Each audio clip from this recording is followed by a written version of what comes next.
This evening, we are going to be looking at the book of Daniel chapter 2, where we find the first and what we would call foundational prophecy in the book of Daniel. But before we go in to read the verses, I just want to set up the historical and geographical context within which the events recorded in Daniel chapter 2 taking place. We all know that after the children of Israel were rescued by God from Egyptian slavery after 400 years, they were settled in the land of Canaan, which is current Palestine, Syria, and Jordan. And God was their king. He was ruling over the nation of Israel through judges and prophets. But then the children of Israel, they demanded a king. And so they had three kings, Saul, David, and his son Solomon. And when his son Solomon passed away from the scene, the nation split into two kingdoms. The northern kingdom, known as Israel, consisted of 10 tribes, and then the southern kingdom of only 2 tribes, the tribes of Judah and Benjamin. So this is the map at the time of the split of the kingdom into 2. Then, because of steady deterioration in the spirituality and faithfulness to God, the northern kingdom was conquered, or God allowed the Assyrians to overrun the northern kingdom of Israel. And as the purple arrows show, they were actually taken and displaced and resettled around this area by the Assyrians.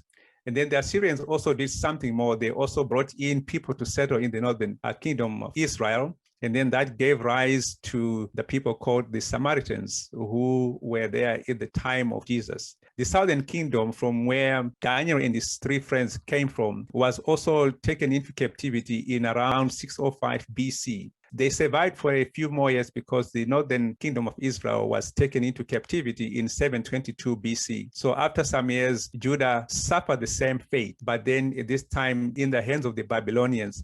And so the green arrow shows the journey of those Jewish captives who were taken to Babylon, among them Daniel and his 3 friends. So the events recorded in the book of Daniel, he wrote them whilst he was in the kingdom of Babylon. Actually, Daniel and his 3 friends, they were actually in the king's court, as we saw the first chapter, where Daniel and his 3 friends were trained for service, if you like, in the government or in the civil service of the king of Babylon. So this is the geographical setting and the historical context within which we are now going to see what transpired as recorded in the 2nd chapter of the book of Daniel. So we are just going to zoom through the verses, and then we are going to analyze and draw some gospel lessons from this chapter, because besides the prophecy, there is also the gospel and things that we can actually learn more about the God of heaven. Chapter 2. Now in the 2nd year of Nebuchadnezzar's reign, Nebuchadnezzar had dreams, and his spirit was so troubled that his sleep left him. Then the king gave the command to call the magicians, the astrologers, the sorcerers, and the Chaldeans to tell the king his dreams. So they came and stood before the king. And the king said to them, "I have had a dream, and my spirit is anxious to know the dream." Then the Chaldeans spoke to the king in Aramaic. "O king, live forever. Tell your dream, and we will give the interpretation." The king answered and said to the Chaldeans, "My decision is firm. If you do not make known the dream to me and its interpretation, you shall be cut in pieces, and your houses shall be made an ash heap. However, if you tell the dream and its interpretation, you shall receive from me gifts, rewards, and great honor. Therefore tell me the dream and its interpretation." They answered again and said, "Let the king tell his servants the dream, and we will give its interpretation." The king answered and said, "I know for certain that you would gain time, because you see that my decision is firm. If you do not make known the dream to me, there is only one decree for you, for you have agreed to speak lying and corrupt words before me till the time has changed. Therefore tell me the dream, and I shall know that you can give me its interpretation." The Chaldeans answered the king and said, "There is not a man on earth who can tell the king's matter. Therefore no king, lord, or ruler has ever asked such things of any magician, astrologer, or Chaldean. It is a difficult thing that the king requests, and there is no other who can tell it to the king except the gods, whose dwelling is not with flesh. For this reason, the king was angry and very furious, and gave the command to destroy all the wise men of Babylon. So the decree went out, and they began killing the wise men. And they sought Daniel and his companions to kill them. So we are starting with a great big crisis for Daniel and his friends, because after they graduated in their training, they were part of the king's civil service. In fact, they were considered part of the wise men. But then, as we can see here, the wise men are not so wise after all. And so Daniel and his friends, they're actually on death row. So let us see what transpired. Then, with counsel and wisdom, Daniel answered Arioch, the captain of the king's guard, who had gone out to kill the wise men of Babylon. He answered and said to Arioch, the king's captain, "Why is the decree from the king so urgent?" Then Arioch made the decision known to Daniel. So Daniel went in and asked the king to give him time, that he might tell the king the interpretation. Then Daniel went to his house and made the decision known to Hananiah, Mishael, and Azariah, his companions, that they might seek mercies from the God of heaven concerning this secret, so that Daniel and his companions might not perish with the rest of the wise men of Babylon. Then the secret was revealed to Daniel in a night vision. So Daniel blessed the God of heaven. Daniel answered and said, "Blessed be the name of God forever and ever, for wisdom and might are his. And he changes the times and the seasons. He removes kings and raises up kings. He gives wisdom to the wise, and knowledge to those who have understanding. He reveals deep and secret things. He knows what is in the darkness, and light dwells with him. I thank you and praise you, O God of my fathers. You have given me wisdom and might, and have now made known to me what we asked of you. For you have made known to us the king's demand." Then Daniel goes on to reveal the dream to the king, as well as also giving him the interpretation thereof. Therefore Daniel went to Arioch, whom the king had appointed to destroy the wise men of Babylon. He went and said thus to him, "Do not destroy the wise men of Babylon. Take me before the king, and I will tell the king the interpretation." Then Arioch quickly brought Daniel before the king, and said thus to him, "I have found a man of the captives of Judah, who will make known to the king the interpretation." The king answered and said to Daniel, whose name was Belteshazzar, "Are you able to make known to me the dream which I have seen, and its interpretation?" Daniel answered in the presence of the king, and said, "The secret which the king has demanded, the wise men, the astrologers, the magicians, and the soothsayers cannot declare to the king. But there is a God in heaven who reveals secrets, and he has made known to King Nebuchadnezzar what will be in the latter days. Your dream and the visions of your head upon your bed were these." Here we see the humility of Daniel. Daniel could have accepted the praise and got the glory by not correcting the king. But here he is honoring his God and being honest and being humble about it, that it was not him, it's not about him, but it is about God. And we're going to see this theme run right through the whole book of Daniel, as we also see his other experiences later on in his career. But for now, this is we are beginning to pick some lessons about the spiritual walk, because more often than not, we always think of the book of Daniel and Revelation as just focusing on prophecy. But there's also a lot of lessons that we can draw about our spiritual walk with God. As for you, O king, thoughts came to your mind while on your bed about what would come to pass after this. And he who reveals secrets has made known to you what will be. But as for me, this secret has not been revealed to me because I have more wisdom than anyone living, but for our sakes who make known the interpretation to the king, and that you may know the thoughts of your heart. You, O king, were watching, and behold, a great image. This great image, whose splendor was excellent, stood before you, and its form was awesome. This image's head was of fine gold, its chest and arms of silver, its belly and thighs of bronze, its legs of iron, its feet partly of iron and partly of clay. You watched, while a stone was cut out without hands, which struck the image on its feet of iron and clay, and broke them in pieces. Then the iron, the clay, the bronze, the silver, and the gold were crushed together, and became like chaff from the summer threshing floors. The wind carried them away, so that no trace of them was found. And the stone that struck the image became a great mountain, and filled the whole earth. This is the dream. Now we will tell the interpretation of it before the king. You, O king, are a king of kings. For the God of heaven has given you a kingdom, power, strength, and glory.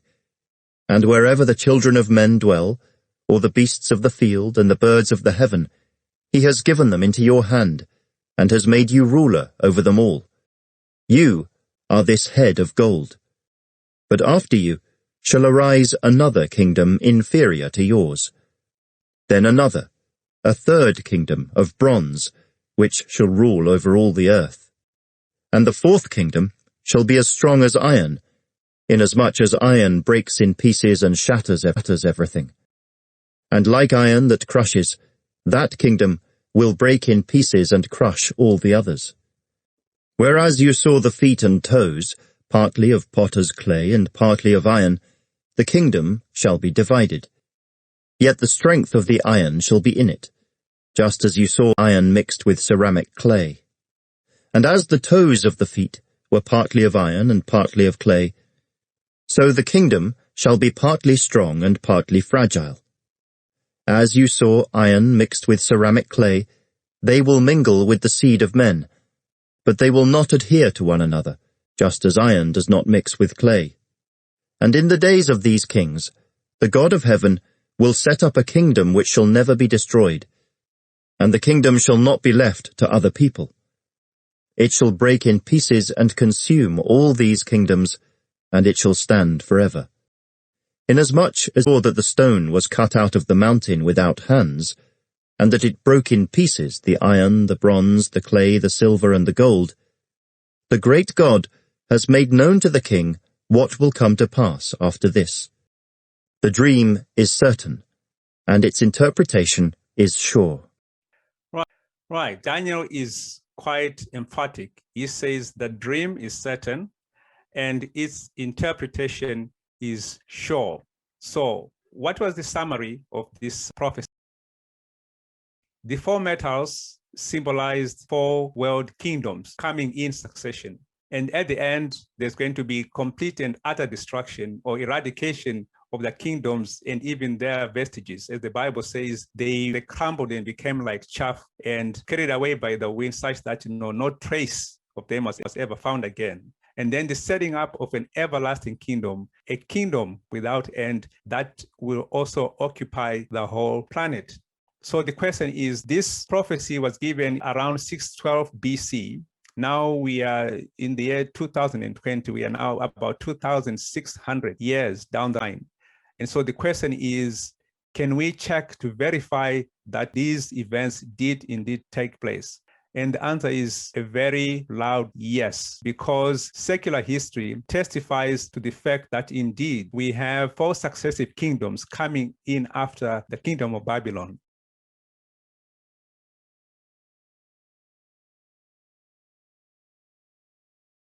So if you go to secular history, we read that Babylon as a kingdom was in existence from the year 612 to 539 BC, after which it was overtaken or conquered by the Medes and the Persians, or the Medo-Persian kingdom, as we are going to also to see the events that actually took place when they attacked this capital city, Babylon, killed, or rather executed, the king who was reigning then, whose name was Belshazzar. But then we also know that the Medo-Persian kingdom did not last forever, because in turn it was conquered by the Greek Empire, or that the Greek Empire succeeded the Medo-Persian Empire through their king Alexander the Great. And as we know, the Greek Empire only lasted from 331 to 168 BC, after which it was split into four. And again, we're going to see the details of the developments on the Greek Empire. Then after that, the Greek Empire, we have the Roman Empire, which lasted the longest of the four that Nebuchadnezzar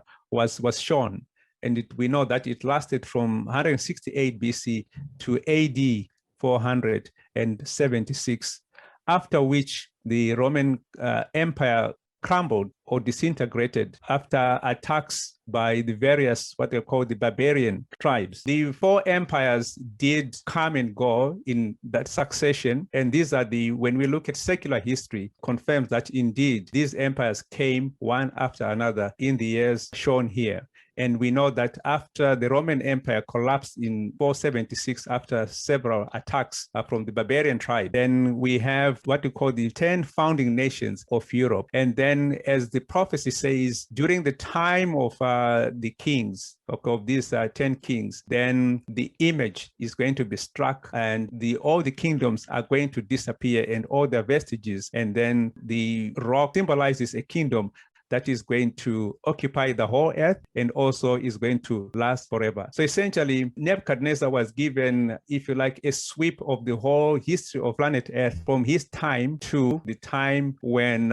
all the things of this world are going to pass away. And actually, the rock symbolizing Christ coming back to set up his kingdom on earth. And so we have the Alemanni, which these are the Germans, and then the Franks, the French, and the Burgundians in Switzerland, the Suevi, the Portuguese, and the Vandals, Visigoths, and Ostrogoths. They are no longer in existence, as we are going to see again later on in the later chapters of the book of Daniel. Then the Visigoths in Spain, and then Anglo-Saxons in Britain, and then Lombards and Heruli in Italy.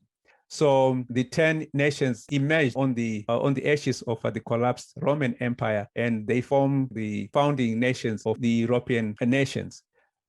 Verse 43, the interpretation says that they shall mingle themselves with the seed of men, but shall not cleave one to another. And this is symbolizing the attempt by the royal families of Europe to forge a unity through intermarriages. This is one of the websites that you can find on the internet that explains how all the royal families of Europe, they are somehow related through intermarriage and remarriage and all these kind of things. So it was an attempt to try and reunite and form one united kingdom, just like we had from Babylon to Rome. But as the prophecy said, that will not happen, because at the time of the 10 kings, in other words, they still remain united, divided. And at that time, when Christ set up his kingdom, there will not be one kingdom that rules the world. And this is true, that we are going to have a divided planet Earth until Christ comes. And so the last event, rather symbolized by the rock, is Jesus coming back to set up his kingdom. Verse 44 says that in the days of these kings, that is the days of these 10 kings, the God of heaven shall set up a kingdom which will never be destroyed, and it shall stand forever. And this symbolizes the second coming of Christ to set up his eternal kingdom that shall fill the whole earth, as explained in verse 35. Verse 44 says that in the days of these kings, that is the days of these 10 kings, the God of heaven shall set up a kingdom which will never be destroyed, and it shall stand forever. And this symbolizes the second coming of Christ to set up his eternal kingdom that shall fill the whole earth, as explained in verse 35. And verse 44 says, the everlasting kingdom shall break in pieces and consume all these kingdoms. 2 Peter chapter 3, verse 10 says, but the day of the Lord will come as a thief in the night, in which the heavens will pass away with a great noise, and the elements will melt with fervent heat. Both the earth and the works that are in it will be burned up. So this is exactly as it's going to happen, exactly as Daniel explained to the king, that when the rock crushed the image, that all the metals, they became as chaff that was carried away by the wind, and no trace was ever found. So in other words, when Christ comes, he is going to destroy everything that has ever existed in this world. And in fact, the book of Revelation also says that God is going to recreate, because there's going to be new heavens and a new earth. So anything that we know in this world, or that has existed in this world, is going to totally disappear. It will seem as if it never existed. So King Nebuchadnezzar was shown, as I say, the overview of the earth history from his time right up to the end, when Christ shall come to set up, to put an end to life as we know on this planet, and also to set up his kingdom that shall never end. So what is the gospel message in Daniel chapter 2? The prophecy is very simple, and we've also been given the explanation or the interpretation. And as we have seen, history has testified to that interpretation. In Amos 3, verse 7, the Bible says, "Surely the Lord God does nothing unless his secret to his servants, the prophets." And Daniel is one such prophet. There are many other prophets, as we know, in the Bible. And one of their important tasks was to reveal the predictions or the prophecies, or events that were going to come in the future. And here Daniel was given this interpretation. But it's also interesting to note that God, first of all, gave this dream to a heathen king. Nebuchadnezzar was the king of Babylon, and as we know, Babylon was a heathen nation, steeped in idolatry, didn't have any much knowledge about the true God. But then it only shows that God is concerned about everyone, both the heathen and also his people.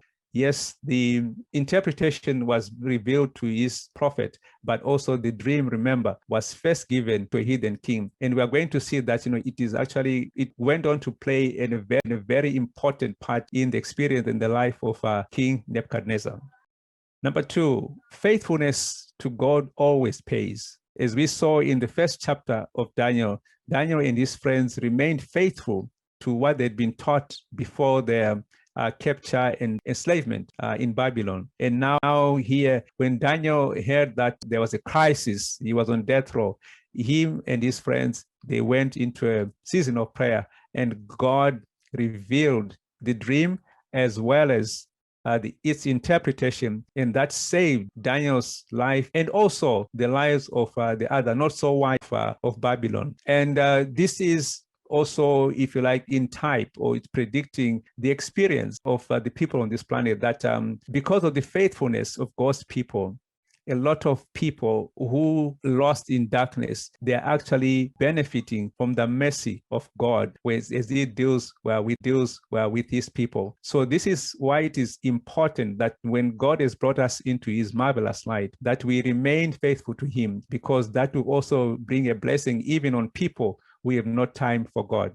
John 13, verse 19, Jesus said to his disciples, "Now I tell you before it comes, that when it does come, you may believe that I am he." So what Jesus was saying here, was saying to his disciples that prophecy is given so that, when the events predicted in that prophecy come to pass, that we may have a basis for faith, a basis for believing in him. And so the prophecy that we looked at tonight, and our confirmation that indeed it was a true and correct prophecy, and that the events it predicted have come to pass, then it gives us a basis. And that's why this prophecy in Daniel 2 is what we call a very foundational prophecy, because we are going to, in several cycles, as we saw, one of the keys in the introductory sessions on this program, that one of the cycles that we see in the Bible is that of repeat and enlargement. So this prophecy is going to be repeated. The Bible is going to give us more and more information. And as we have that more information, it only confirms the truthfulness of this interpretation. And to me, it gives confidence in the word of God, such that when it comes to even prophecies that are still in the future, we can confidently accept and believe what they're predicting, that it shall come to pass, because it has been like that. So Jesus, this is one of the reasons why we need to study prophecy, because it is necessary for us to have a basis to anchor our faith in.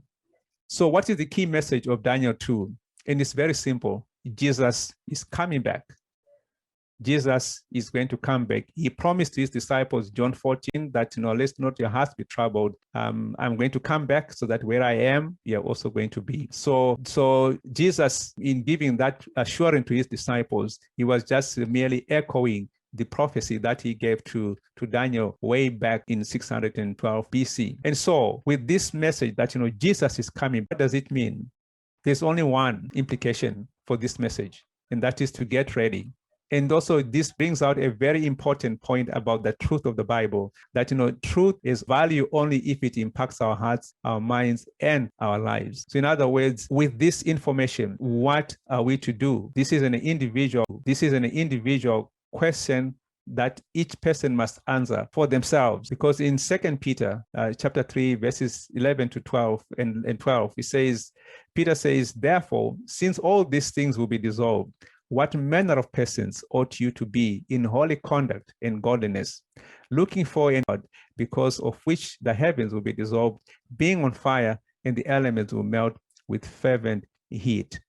So to me, the main takeaway is from this prophecy and this experience here is that I have to ask myself and go back to God and say, Lord, what am I to do? Because I know this event is going to take place. Christ is going to come back. Everything in this world is going to be destroyed, and his kingdom is going to be set up, and that kingdom is going to last forever. As we are going to see again later, that, we can learn from the experience and the conduct of Daniel and his friends. As we have already seen the pattern that is already set, that, we need to be faithful to God. We need to be faithful and to live according to the light and the knowledge that he has given us. Because it's only when we do that, then that truth becomes relevant and of any value to us. Because if knowing the truth and not doing anything about it will not benefit us, but as we take it to heart and allow it to impact our hearts, our minds, and our lives, then when Christ comes